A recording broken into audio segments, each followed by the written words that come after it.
Ethan Knight was the kind of man who commanded a room the moment he entered it. Sharp suit, colder eyes, and an aura that whispered power. At just 32, he had built an empire from the ground up, Knight Enterprises, a global luxury conglomerate that touched everything from hotels to tech and fashion. But despite his billions, Ethan was a man haunted by silence. He had everything money could buy, except trust. Too many people had tried to use him. Lovers, friends, even business partners, all had hidden motives behind their smiles. He had grown tired of seeing greed disguised as affection. Love, he once told his advisor Lucas. It's just business with better lies. Lucas, who had known him since college, sighed. Not everyone's like that, Ethan. Maybe you've just been looking in the wrong places. Ethan chuckled dryly, swirling his whiskey. Then where should I look? In a world where money speaks louder than truth. Lucas leaned back with a mischievous glint in his eye. Maybe you should test them. See who loves you for who you are, not what you have. That one sentence stayed with Ethan. Test them. Could he really find out who cared genuinely? A week later, the opportunity came unexpectedly. Knight Enterprises was hosting a charity dinner, and 4 women had caught Ethan's attention in different ways, not romantically, but as examples of society's extremes. Sophie, a glamorous influencer known for her extravagant lifestyle and constant luxury posts.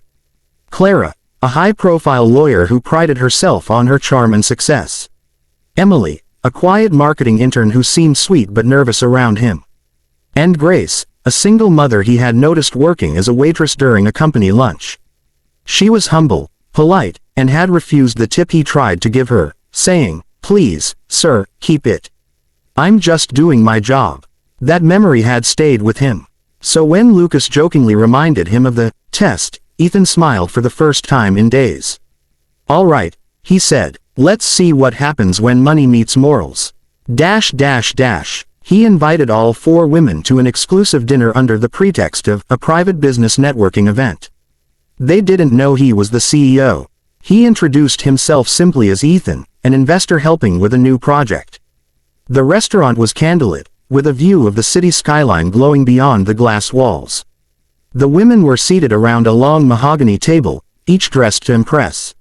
Sophie immediately took charge of the conversation, bragging about her designer collaborations. Clara smoothly transitioned the topic to her law firm's elite clients. Emily tried to keep up but mostly smiled nervously. Grace, however, stayed quiet, sipping her water, her hands slightly trembling as she clutched her purse. When dinner ended, Ethan leaned back in his chair, expression unreadable. He reached into his jacket and took out 4 small black envelopes.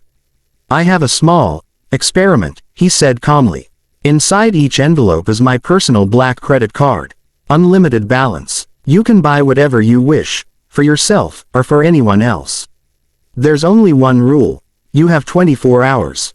Tomorrow, we'll meet again, and you'll tell me what you did." The women exchanged stunned looks. Unlimited balance. Sophie's lips curved into a greedy smile. Clara's brows arched, intrigued. Emily hesitated, unsure. Grace's eyes widened in disbelief.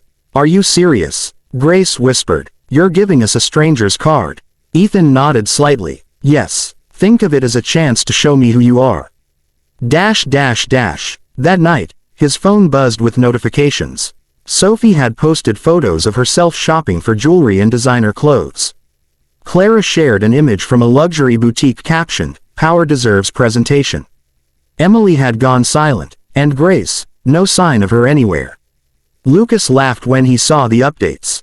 "I think you already have your answers." "Maybe," Ethan said softly, though his thoughts kept returning to Grace. Something about her quiet sincerity nagged at him. The next morning, one by one, the women returned to his penthouse. Sophie arrived first, dripping in diamonds. "I bought something special," she said proudly. "If I'm going to represent your company, I have to look the part, right?" Ethan smiled faintly. "I see." He wrote something down in his small notebook. Clara followed, showing off a new designer handbag. "I invested in my confidence," she said coolly. "Appearance is power, and power earns respect." Another polite smile. Another note. Emily came next, holding a small wrapped box. Her hands shook as she placed it on the table. "I used the card to buy something for you," she murmured. "A watch, the limited edition you mentioned last night." He opened it, admiring the craftsmanship. But he couldn't shake the thought, had she done it to please him, or to secure favor? And then came Grace. She wore the same simple jeans and faded jacket. No new jewelry, no makeup. She walked in quietly, holding a single envelope instead of shopping bags. "Grace," Ethan said, genuinely curious, "you didn't buy anything?" She shook her head softly. "I did, but not for myself." He frowned slightly. "Then what did you do with the card?" She reached into her bag and pulled out a small receipt and a photo of several children smiling, surrounded by food boxes and toys. "I bought food, clothes, and school supplies for the kids at the shelter near my apartment," she said gently. "My son and I visit sometimes. They didn't have enough for the week." Ethan stared at the picture, speechless. She continued quietly, "At first, I thought about buying something nice for myself or my boy. But when I saw those kids sleeping hungry last night, I just couldn't. I figured the money should help them." For a long moment, Ethan said nothing. He simply looked at her, really looked. Her eyes were tired but kind. Her clothes were old but clean. She didn't seek attention, approval, or advantage. She simply did what was right. He cleared his throat. "You understand that card had no limit, right? You could have bought anything. A house, a car." Grace smiled softly. "Maybe, but I don't need those things to feel rich." That line pierced straight through him. For the first time in years, Ethan's heart stirred. After she left, Ethan sat silently at the table, the photo still in his hand. Lucas came in and saw his face. "Well," Lucas said, "did any of them surprise you?" Ethan's voice was quiet, thoughtful. "One of them did more than surprise me. She reminded me what real wealth looks like." He stared at Grace's photo again, at her son's bright smile amid a group of happy, laughing children, and something unfamiliar flickered in his chest. For years, he had been surrounded by people who only wanted what he could give. But Grace had shown him something no money could buy: heart. And as the city lights glowed below, Ethan decided something quietly, firmly. The test wasn't over. Tomorrow, he wouldn't just return her card. He would start to uncover who Grace really was, and why her kindness had shaken his entire world. That night, Ethan couldn't sleep. He sat by the window of his penthouse, the city lights shimmering like gold dust beneath the velvet sky. His mind replayed Grace's quiet words, "I don't need those things to feel rich." Simple, humble, yet powerful. In a world where everyone worshipped money, she had chosen compassion. He remembered her worn-out jacket, the way her hands trembled slightly when she talked, and the gentle pride in her eyes when she mentioned her son. That single moment had stirred something buried deep within him, a part of his heart he thought was long dead. Lucas's voice echoed in his head, "Maybe you've just been looking in the wrong places." He smiled faintly. "You were right, old friend," he murmured to himself. The next morning, he made a call. "Find everything you can about Grace Miller," he told his assistant. Discreetly. Within an hour, the report lay before him. Grace Miller, age 27. Single mother. Lives in a small apartment on the east side. Works 2 jobs. Waitress by day, cleaner by night. No criminal record. Always punctual. Her coworkers described her as quiet but kind. Her son, Liam, was 6 years old and recently received a community award for kindness. He'd been helping his mom serve food at the shelter. Ethan stared at the photo attached. Grace and Liam smiling in front of the community center. Something about it made his chest ache. He closed the file, grabbed his car keys, and drove off. That afternoon, Grace was finishing her shift at the diner when a black Mercedes pulled up outside. She didn't notice at first. She was too busy cleaning tables, humming softly to herself. Then a tall figure stepped inside. "Ethan," she gasped, almost dropping a tray. He smiled, hands in his pockets. "Hi, Grace. Thought I'd drop by for a coffee." She blinked, clearly surprised. "You came all the way here for coffee?" He shrugged. "Maybe I liked the service last time." She laughed softly, shaking her head. "You really don't look like the kind of man who drinks diner coffee." "Maybe I'm trying something new," he said with a small smile. They sat at a corner booth. The other waitresses whispered behind the counter, stealing curious glances. Grace never had men visit her, especially ones who looked like that. "So," she said as she poured him coffee, "did your little experiment teach you anything?"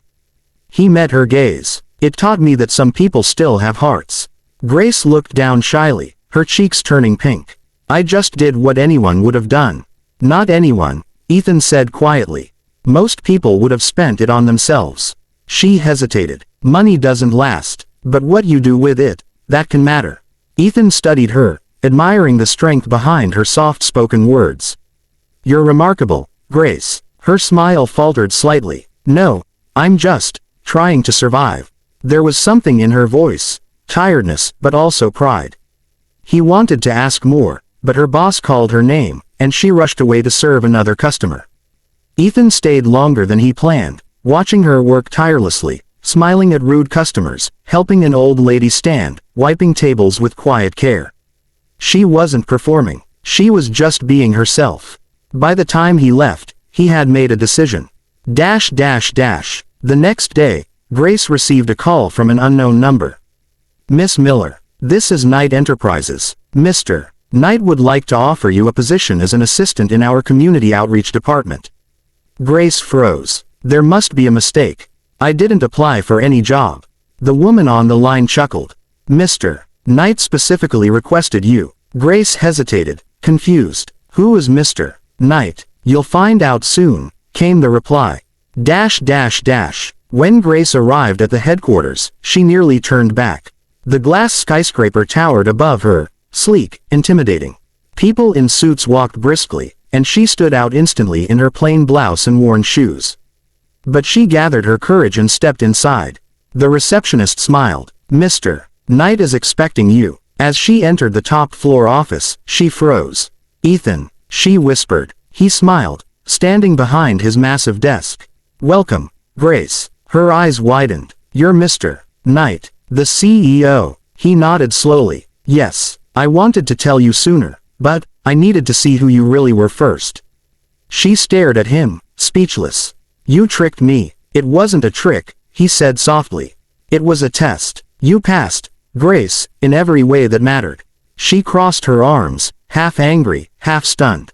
"You had no right." "You're right," he interrupted gently. "But I'm glad I did. Because now I know you're the kind of person this world needs more of." There was sincerity in his eyes that silenced her anger. He continued, "I want to offer you a new position. You'll help run our new charity initiative, meals, housing, support for single parents. You'll be paid well, full benefits, flexible hours." Grace blinked rapidly, tears threatening. "You're offering me a job." "I'm offering you a new start," Ethan said. For a long moment, she didn't move. Then, her voice broke. "I don't know how to thank you." "You already have," he said softly. "By reminding me what kindness looks like." Weeks turned into months. Grace settled into her new role, nervous at first, but soon thriving. She brought ideas that came from real struggles, not boardroom meetings. Ethan found excuses to visit her office, just checking progress, he'd claim, but everyone could see it. The way he looked at her wasn't business anymore. Sometimes, he'd drop by the community center where she volunteered, pretending to inspect company projects, but really to watch her laugh with the kids. Liam adored him, calling him Uncle Ethan. One afternoon, as they watched Liam draw superheroes, Grace turned to him. "You know, you don't have to keep doing all this for us." He looked at her softly. "I'm not doing this for you, Grace. I'm doing it because of you." Her eyes met his, uncertain, but warm. "Ethan, I don't belong in your world." He smiled faintly. "Maybe my world needed someone real." Months later, on a quiet evening, Ethan invited Grace and Liam to dinner at his penthouse. The city glowed beneath them as soft music played in the background. After dessert, Ethan handed her a small velvet box. Grace looked confused. "Ethan, what's this?" He opened it. Inside was not a diamond ring, but a silver locket, engraved with Liam's name. "It's not a proposal," he said gently. "It's a promise that you and Liam will never have to struggle alone again." Her eyes shimmered with tears. "Ethan, You already kept that promise the moment you believed in me. He reached out, brushing a tear from her cheek. You showed me something I'd forgotten, that love isn't about what we buy or own. It's about what we give. Grace smiled through her tears. Then maybe you finally passed your own test. He laughed softly, pulling her into a gentle embrace. That night, as Liam fell asleep on the couch with his drawings scattered around, Ethan and Grace stood by the window, watching the stars. For the first time in years, Ethan's heart felt light. He had given away a black card to test hearts, but ended up finding his own. And as Grace leaned her head on his shoulder, the billionaire realized a simple truth he would never forget. Money can buy the world, but not the warmth of one honest heart.